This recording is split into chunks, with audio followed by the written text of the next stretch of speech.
Join the Central Coast Social Network. Jeff and Jeremy in the morning. KZOZ.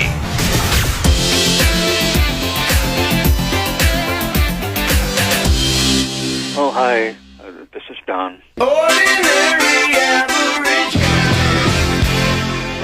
Don and Los Osos, good morning. Well, I think that this is true. I think when Donald Trump was in office, I think I had more money in my pocket. Oh yeah. But subsequently, as he gets guilty verdicts piled up against him, he gets more money in his pocket, which is weird, right? This is just a bizarro world that we're living in. Does he really need the money, though? That's my question. No, what he needs is those people that donated money, if they really truly believe in his cause, or maybe they're against what the government is doing to them. They need to mobilize and get out and make sure that he's elected. And by make sure he's elected, I'm saying maybe take the same steps. You're right. Maybe take the same steps that the Democrats did in 2020. I don't know. Maybe at this point it's an all-out battle. Go out, ballot harvest, do all that stuff. Well, I think for me, between now and the time of Jesus' second coming, I'm praying that he gets in office again. Yeah, I am too. I just from a standpoint, like if I didn't even care, which I think it make it abundantly clear that from time to time we talk about it, but if I didn't even care, I would just look at this on the surface and go, something smells fishy here, and I'm not down for the corruption that is behind this machine that is driving this. And I believe everybody, even the people that hate Donald Trump, they know that, but they don't care because they hate him so much. Because but why? He would send out mean tweets, I guess. But no. So they're mad. They're mad that he beat Hillary Clinton and it was supposed to be her job, right? That's where it all stems from. Then the mean tweets came. But if you take it back to the Hillary Clinton thing, that's what they're ultimately mad about. They're mad they were pushing that they took collusion on Russian emails, which was a lie. Yeah, no, all that. I mean, but all that is just all that is Hillary's revenge, right? Right. But these people, I believe, they have just been drinking this Kool-Aid for so long that they don't want to admit to themselves that they might be wrong about some of this or all of it. It's like the vaccine people, right? The vaccine people that are still staunch behind vaccines, even though so much data has come out and said, "Hey, dude, those things weren't good for you." Okay, so you have that. You have the Hillary Clinton thing, and this has all just been a Hillary Clinton thing ever since she did not get the job that everybody thought she was going to get, and they've been going after him all this time after it. I don't understand outside of that why people have a reason for hating him. Like Don just said, economy was better underneath him. He stopped the investigation behind Hillary's private server after he won because he said, in this country, we don't jail our political opponents. And it was almost like when he said that, he gave the Democrats the blueprint.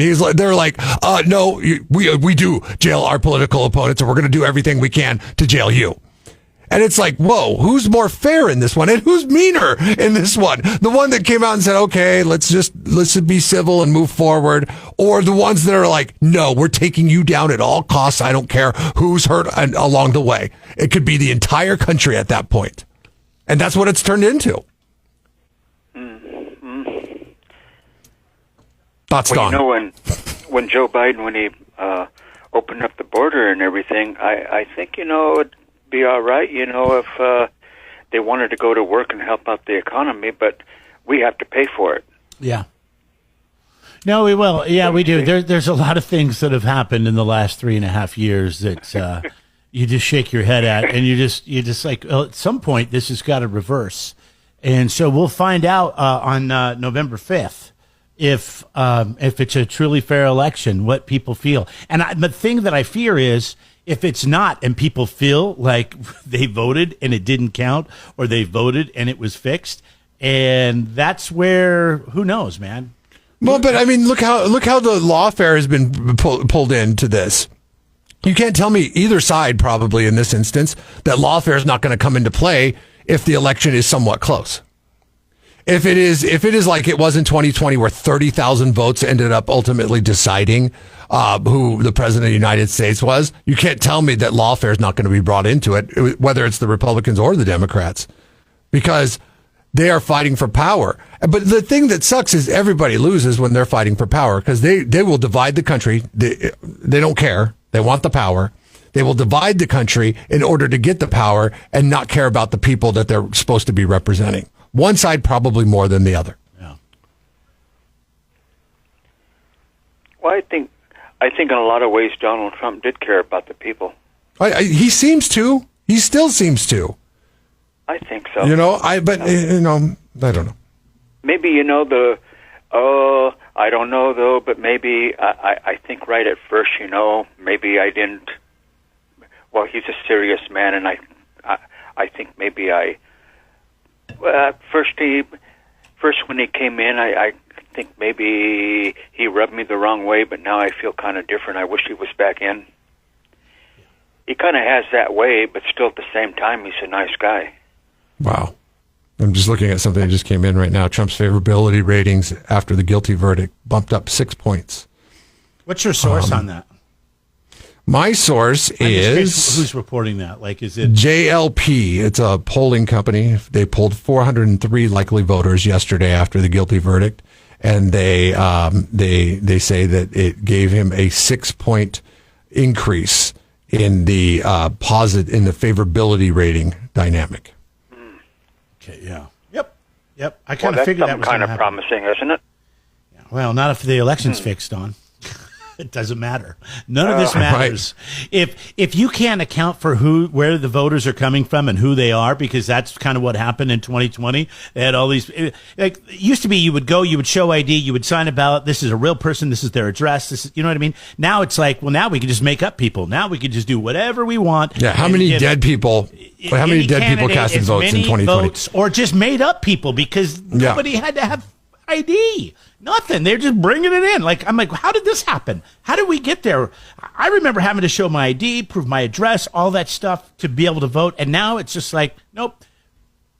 Ballot stuffing and all that stuff. It's just crazy. It's like, none of this matters. Well, none of it matters at the end of the day if they can't have a fair election. And we're going to be just like every third world country. We're no different than Russia or any other country where they just continue to be in power. The power that's in power. Right, exactly. There's no fair elections anymore. Yeah, there's no way you can win against us because we will jail you. Which means we're not a free country anymore. Yeah. So this is important. This is an important election. If you want to restore democracy. And I'm not talking about the... I don't know if it's a fair election. I don't know if it is. Good point. And I don't know if we'll ever have another one. So all I could say is just, be glad you only have a short amount of time left on the planet before Jesus comes for you, buddy. Right. That's it's true. Have a great weekend, Don. Yeah, have a good weekend, Don. Don't think too much about this. Get out and do some woodwork or something. Well, take care. Okay. Subscribe to the Jeff and Jeremy podcast now on Apple Podcasts, Spotify, Google, and YouTube. It's your Central Coast commute-friendly podcast.